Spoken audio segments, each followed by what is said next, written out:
ఓం శ్రీ గణేశాయ నమః. శ్రీ గణేశ పురాణం 87వ అధ్యాయం.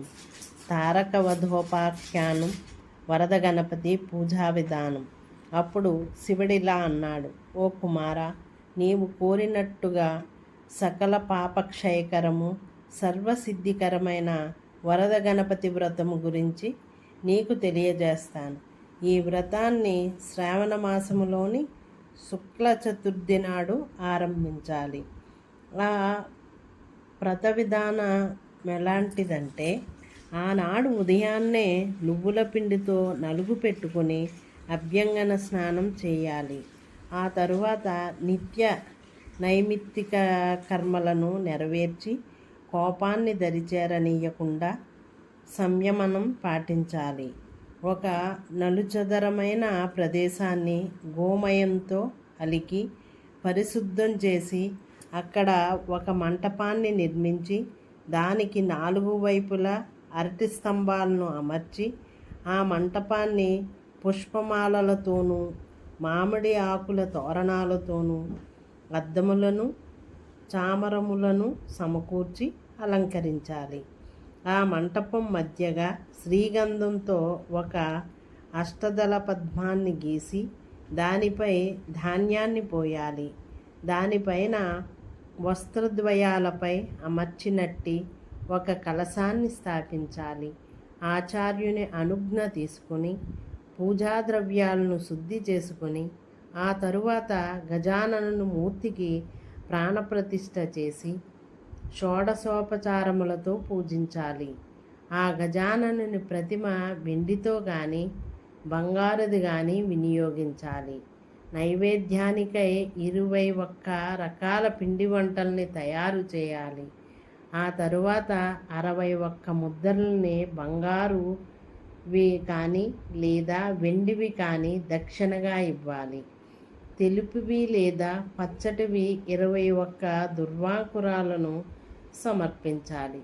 ఇలా సమంత్రకంగా పూజావిధి యావత్తు ముగిసిన తరువాత మంత్రపుష్పాన్ని సమర్పించి 21 మంది బ్రాహ్మణులను పూజించి వారికి అన్న సమారాధనం చేయాలి. 21 విధములైన దానాలను చేయాలి.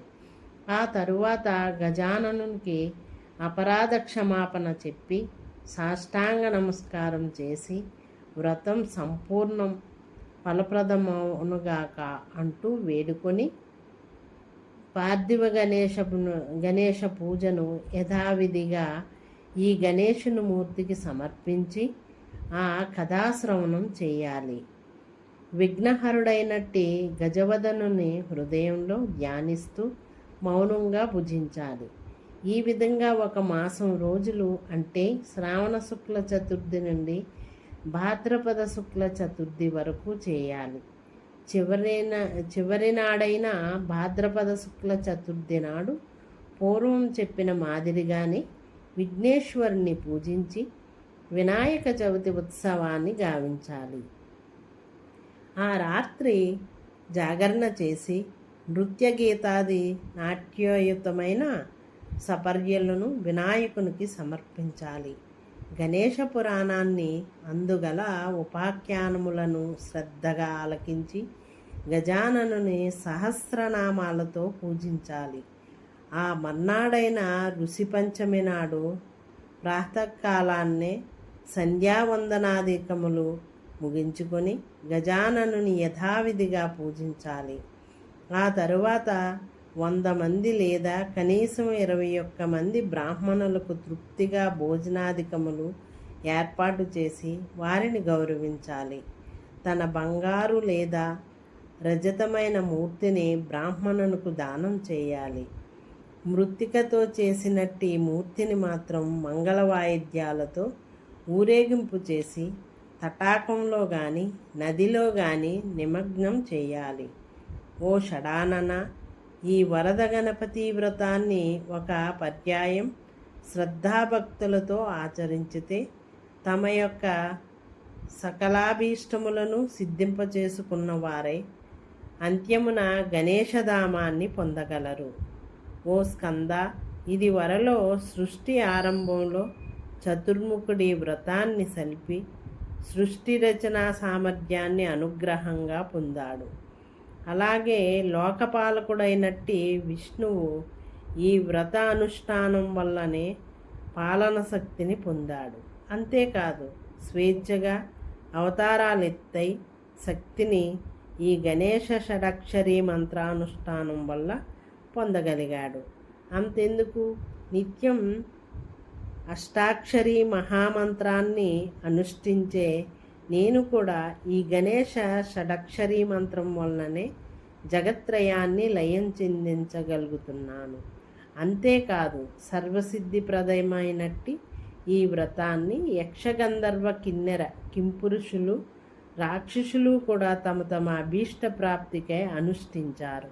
నాయన, నీవు కూడా ఇట్టి విశేష ఫలప్రదమైనట్టి వ్రతాన్ని ఆచరించి యుద్ధములో జయప్రాప్తిని ముల్లోకాలలోనూ వంతులేని ఖ్యాతిని పొందు అంటూ ఓ వ్యాసమునీంద్ర, ఒకానొక శుభముహూర్తంలో శంకరుడు తన కుమారునికి గణేశ మంత్ర దీక్షను అనుగ్రహించాడు. స్కందుడు వరదుడిని ఆరాధించుట, అనంతరం ప్రకాశంతమైనట్టి తపోవనికి తరలిపోయి అక్కడ ఒంటికాలి మీద నిలబడి స్కందుడు ఘోరమైన తపస్సును ఆచరించి శివుడు చెప్పిన విధానంలో వరద గణేశ వ్రతాన్ని కూడా చేశాడు. అప్పుడు ఆ వ్రత ప్రభావం వల్ల మంత్రానుష్ఠానం చేత సంతుష్టుడైన గజాననుడు యోగిజనులకు సైతం దుర్లభమైన తన దివ్య రూపంతో స్కందునికి సాక్షాత్కరించాడు.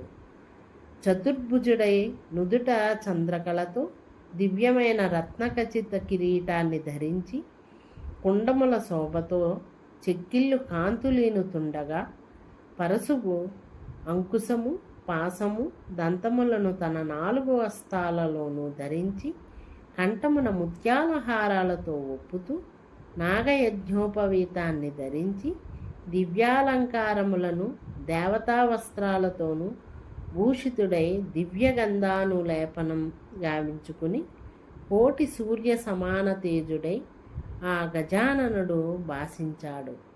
ఆ దివ్య దర్శనానికి చకితుడైన స్కందుడు ఇది ఏమి విపరీతమా అనుకొని తను నిత్యం భక్తితో ఆరాధించే దేవతా స్వరూపియేనా ఇతడు అనుకొని ధైర్యము కూడగట్టుకొని, ఓయి నీవెవరువు, నీ పేరేమి అంటూ ప్రశ్నించాడు. అప్పుడు ఆ గజాననుడు చిరునవ్వు తలుక్కుమని మెరవగా ఇలా అన్నాడు, ఓ స్కంద, అహర్నిశలు నీవు ఎవరి అనుగ్రహాన్ని ఆపేక్షించి అత్యంత నిష్ఠతో ఏకాగ్రచిత్తుడవై ధ్యానిస్తున్నావో ఆ మంత్రమూర్తిని నేనే. నీ తపస్సుకు చాలా సంతుష్టుడైనాను. నీకభీష్ట ప్రదానం చేయడానికి స్వయంగా ఇలా అనుగ్రహించాను. నీ అభీష్టాలను వేడుకో, వాటినన్నిటినీ తప్పక తీర్చగలను అంటూ ఉరిమినట్టుగా పలికాడు. భక్తానుగ్రహమూర్తి అయిన గజాననుడు, ఓ దేవదేవ, నీ ఈ దివ్యస్వరూపాన్ని హరిహర బ్రహ్మాదులు గాని ఇంద్రాది దేవతలు గాని 1000 నాల్కలు గల ఆదిశేషుడు గాని కనుగొనలేరు. అట్టి నీ దివ్యమంగళ రూపాన్ని అనుగ్రహంతో నాకు దర్శనమిచ్చావు. నీ దర్శన మాత్రం చేతనే నా సకలాభీష్ట సిద్ధి అయింది. అయినా మీ ఆజ్ఞానుసారం వరమును అర్థిస్తాను. అదేమంటే యుద్ధములో నాకెన్నడూ పరాజయమన్నది లేకుండా అనుగ్రహించు. ఎన్నటికీ నీ పాదపద్మములపై విస్మృతి కలుగుకుండుగాక.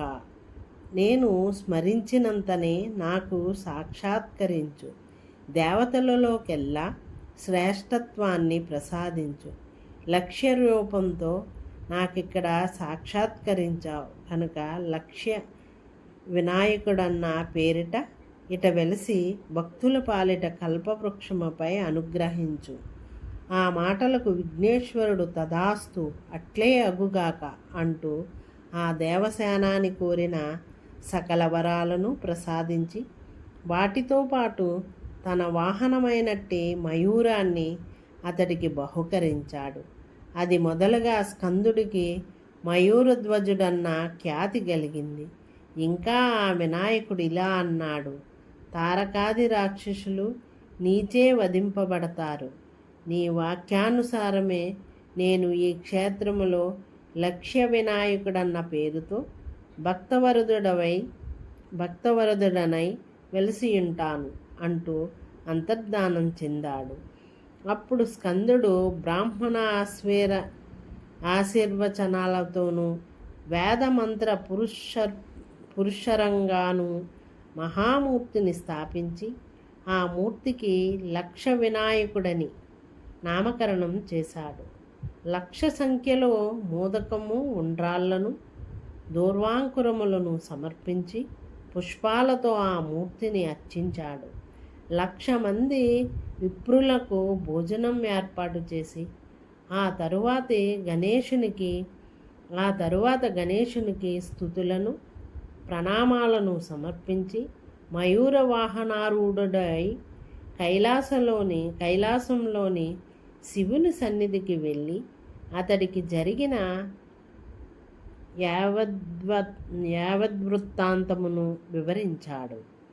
అప్పుడు దేవర్షులంతా స్కందుడిని దేవసైన్యాధ్యక్షునిగా పట్టాభిషక్తిని గావించారు. గజాననుని స్మరించుకొని శివుని ఆశీస్సులను పొంది తారకాసురునిపై యుద్ధానికి వెళ్ళి అతడిపై 1,00,000 సంవత్సరాలు ఘోరమైన పోరు సల్పి అతడిని వధించాడు. ఆ మహత్తర విజయానికి అతడిని మహర్షులు, దేవతలు, సిద్ధసాధ్య యక్ష కిన్నెర కింపురుషాది గంధర్వగణాలు అతన్ని వేనోళ్ల కీర్తించారు. సమస్త లోకాలలోనూ యథాపూర్వకంగా దేవతాపితృకార్యాలు జరగసాగాయి. ఓ వ్యాసమునీంద్ర, గజాననుని యొక్క మహాప్రభావం అంతటిది వ్రత ప్రభావాన్ని కూడా నీకు నిరూపించి చెప్పాను. 33 కోట్ల దేవతల చేత వధింపబడని ఆ తారకుడు ఆ గజానను వ్రత ప్రభావం చేత స్కందునిచే సంహరించబడ్డాడు. అందువల్లనే ఇంద్రాది దేవతలకు కూడా పూజ్యుడైనాడు సన్ముఖుడు అన్న చతుర్ముఖునితో వ్యాసుడిలా ప్రశ్నించాడు. ఓ చతురానన, స్కందుడు సమాధినిష్ఠుడై ఏ స్థానంలో తపస్సును ఆచరించాడు ఆ వివరం నాకు చెప్పవలసింది అనగానే బ్రహ్మ ఇలా అన్నాడు. ఓ వ్యాసమునీంద్ర, స్కందుడు గృష్టేశ్వరుడు వెలిసిన ప్రదేశంలో అనుష్ఠానం చేశాడు. అక్కడే 1,00,000 వినాయకుడు ప్రసిద్ధమై వెలిశాడు. ముగ్రుణేశ్వరుడు అనే రాజు పాలించిన నగరం అక్కడికి పశ్చిమాన ఉంది. అందుకనే ఆ నగరానికి మృష్టేశ్వర నగరం అన్న పేరు కలిగింది. ఇది శ్రీ గణేశ పురాణం ఉపాసనాఖండంలోని తారకవధ అనే 87వ అధ్యాయం సంపూర్ణం. ఓం శ్రీ గణేశాయ నమః.